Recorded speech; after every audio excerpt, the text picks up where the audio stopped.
To begin, sit down with your feet out in front of you, heel on the tape, feet about 12 inches apart. You're gonna reach and hold for about 3 seconds, and then come up, and then record the best of 3 tries.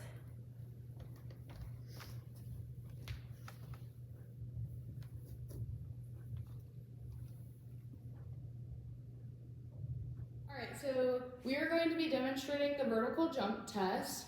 So with this test, an athlete would typically use the Vortec or chalk. For this example, we're going to be using tape because it's all that we have. So first you'd have the athlete dip their dominant hand in some chalk.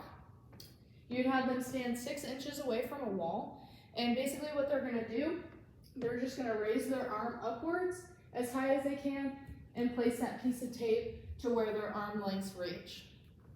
So for me, that's about right there. Then you'd have them dip their hand in some chalk again. And this time they're going to perform the counter movement jump.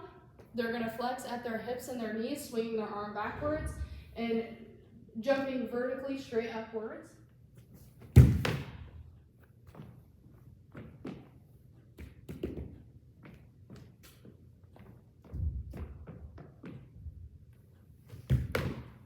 You have to swing the arms.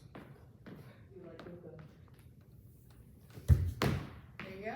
So for the next test, we are going to be doing a sprint test with the gymnast. How this test is going to be orchestrated is we are going to have a start line and an end line.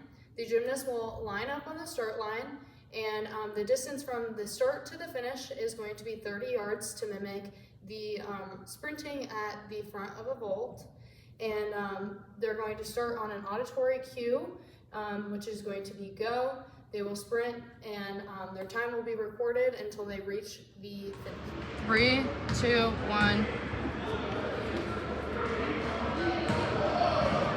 Push-up test. You will get into a modified push-up position with your ankles crossed and your arms out front. You'll have a rolled up yoga mat or other object. We are using a hoodie today at chest level. You will keep your back neutral at all times and do a full range of motion with your elbows all the way down, your chest lightly tapping the rolled up cushion, and then fully come up for 1